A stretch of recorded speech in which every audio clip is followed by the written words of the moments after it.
Hello dear students. आज सबसे पहले तो आपको गुरु पूर्णिमा की बहुत बहुत बधाई। मैं आपके सीबीएसई बोर्ड के द्वारा किए गए अमेंडमेंट सिलेबस में जो चेंज किया गया है उसको लेके एक बहुत बड़ा अपडेट आपके सामने लेके आया हूँ। अब देखिए कि सबसे पहले ये जो सिलेबस जो सॉर्ट हुआ है उसमें आपको फर्स्ट यूनिट में रिप्रोडक्शन इन ऑर्गेनिज्म वो आपको डिलीट कर दिया गया है, वो आपको रिड्यूस कर दिया गया है। यानी कि रिप्रोडक्शन इन ऑर्गेनिज्म अब आपको नहीं पूछा जाएगा फर्स्ट टर्म में जो आने वाला था। ओके, अब देखिए कि फर्स्ट यूनिट में बाकी तीनों चैप्टर आपको हैं। सेकेंड यूनिट में आपके जेनेटिक्स भी हैं, दोनों जेनेटिक्स हैं, लेकिन इवोल्यूशन आपको बिल्कुल हटा दिया गया है। और फिर अगले यूनिट में बात करेंगे तो स्ट्रेटजी ऑफ क्रॉप जो प्रोडक्शन है वो आपका हटा दिया गया, बिल्कुल हटा दिया गया है। फिर उसके बाद अगर बात करें लास्ट यूनिट में जिसमें इकोलॉजी है, तो इकोलॉजी में जो 4 चैप्टर थे उसमें आपको 13वां चैप्टर रखा गया है। 13, 14, 15, 16 थे तो उसमें 14वां चैप्टर इकोसिस्टम हटा दिया गया है और लास्ट चैप्टर आपको इन्वायरमेंटल इश्यूज हटा दिया गया है। जहाँ तक नंबरिंग की बात है तो आपको पता है कि फर्स्ट टर्म में आपको 35 मार्क्स के क्वेश्चन मतलब दिए जाएंगे। 35 मार्क्स के सिलेबस है, उसमें फर्स्ट यूनिट है, ठीक है। फर्स्ट यूनिट का मतलब 12th का फर्स्ट यूनिट, उसमें second chapter, third chapter, fourth chapter होंगे और 5 और 6 चैप्टर होंगे, यानी कि जेनेटिक्स और रिप्रोडक्शन वाली चैप्टर होगी।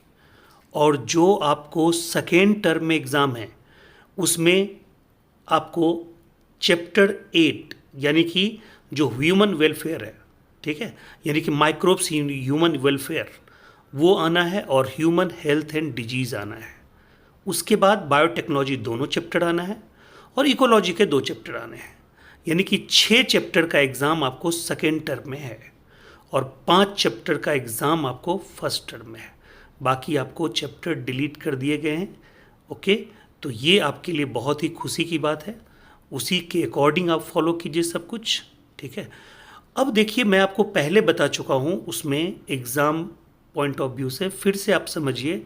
एचआरडी मिनिस्ट्री और सीबीएसई यानी कि इन दोनों ने मिलके जो अभी तक डिसाइड किया है 12th के बारे में, वो ये डिसाइड है कि फर्स्ट टर्म का एग्ज़ाम लगभग नवंबर दिसंबर में होगी और ये एग्ज़ाम जो होगी वो 1.5 घंटे की होगी, 90 मिनट की होगी और वो प्योर ऑब्जेक्टिव होगी। अब ये ऑनलाइन होगा, ये ऑफलाइन होगा, ये अभी डिसाइड नहीं है। और जो सेकेंड टर्म का एग्ज़ाम होगा वो मार्च में होगा, लेकिन अगर कोरोना काल जारी रहती है तो सेकेंड टर्म का एग्ज़ाम भी या तो ऑब्जेक्टिव होगा या अगर बहुत ज़्यादा पेंडेमिक का असर होता है तो हो सकता है कि सेकेंड टर्म का एग्ज़ाम नहीं हो, फर्स्ट टर्म के एग्ज़ाम के आधार पे ही सेकेंड टर्म के मार्क्स कैलकुलेट किए जाएं, इंटरनल्स लगाए जाएं। तो इस तरह से दोनों टर्म के बारे में अभी फ़िलहाल ये स्थिति है। 35 नंबर का फर्स्ट टर्म, 35 नंबर का सेकेंड टर्म, फर्स्ट टर्म के साथ 15 नंबर का प्रैक्टिकल, सेकेंड टर्म के साथ भी 15 नंबर का प्रैक्टिकल, इस तरह से 100 नंबर्स का आपका दोनों टर्म का शेड्यूल है।